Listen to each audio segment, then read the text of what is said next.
It's truly my honor to welcome Reshma Sujani, our next public advocate. She is running for the public advocate job in the second highest office. Thank you.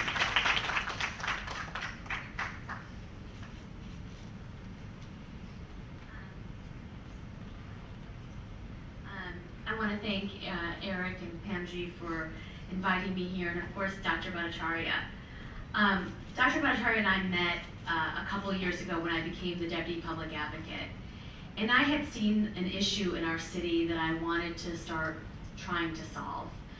So what I saw in our city is many young women who were trapped by the technology divide. I'd go into some neighborhoods in New York City and kids would have iPads literally coming out of their ears. And then I'd go into other communities and children were hard-pressed to find a computer that worked or a teacher to show them how to use it. I know, we all know that there are going to be 1.4 million jobs that are open in the technology-related fields, but less than 20% of them are going to be filled by women. 40% of China's students know how to do coding, but less than 4,000 of people in our country take the AP Computer Science exam. In New York City, you can make $83,000 a year being a website programmer. And there are about 300,000 jobs in our city that are unfilled.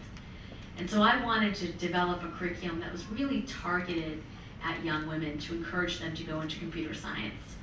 Many, if you talk to girls and boys in about 7th grade, they're good at math and science about the same, but then something happens. And part of that something happening is you can walk into a store and buy a t-shirt that says math sucks. Or young girls will say that they go into a computer lab and boys tell them to get out. So we know that we as a country are missing out on innovation if we don't have young women going into these fields.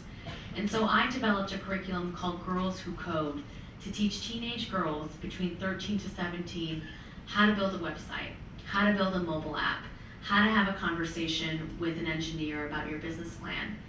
And then I went out to major technology companies like eBay and Twitter and Google and asked them to basically invest in building the pipeline. We started with 20 girls last summer, and what they built was just powerful. And I want to share with you a couple of these stories. One of my young girls, Kadi, came here from Senegal 2 years ago. In the first week of our program, I had to teach her how to use a mouse. 8 weeks later, she had built a website to teach computer science in 32 different languages. Another one of my young girls, Cora, was 5 years old when her father got diagnosed with cancer. And it was at that moment that she decided that she wanted to be a doctor because she wanted to save her dad's life. In the last 2 weeks of our program, she built an algorithm to help detect whether a cancer is benign or malignant. She is 16 years old.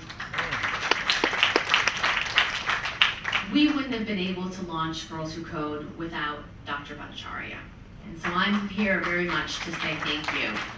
When I started developing our curriculum, I went to South and I said, how do I find these kids?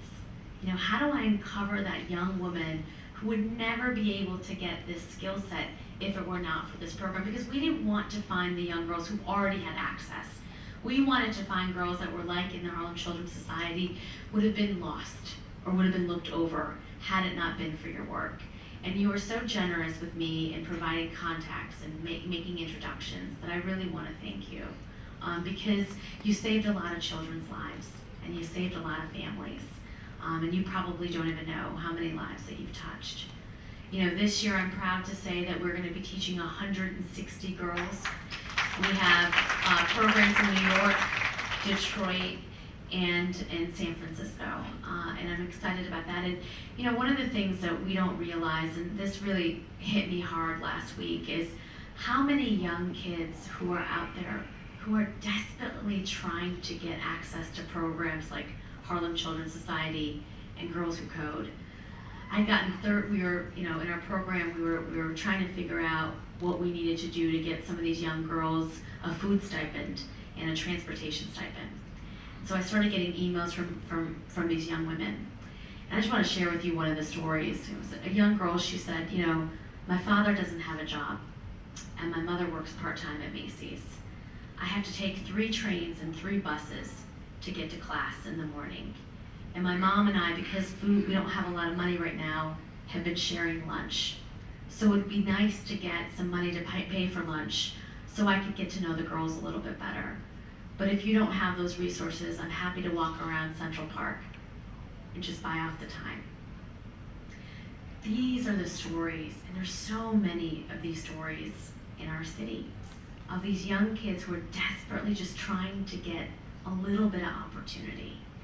And so, one of the reasons why I am, and why I'm running for public advocate is because I want to help all of our children, because there are so many of these stories all across our city.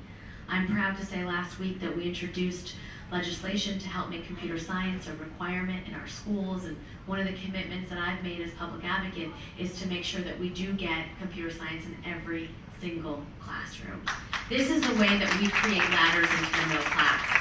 And again, I want to close by just thanking you again, Dr. Bhattacharya, for the opportunities that you've given my young girls and so many children in this city. So thank you so much.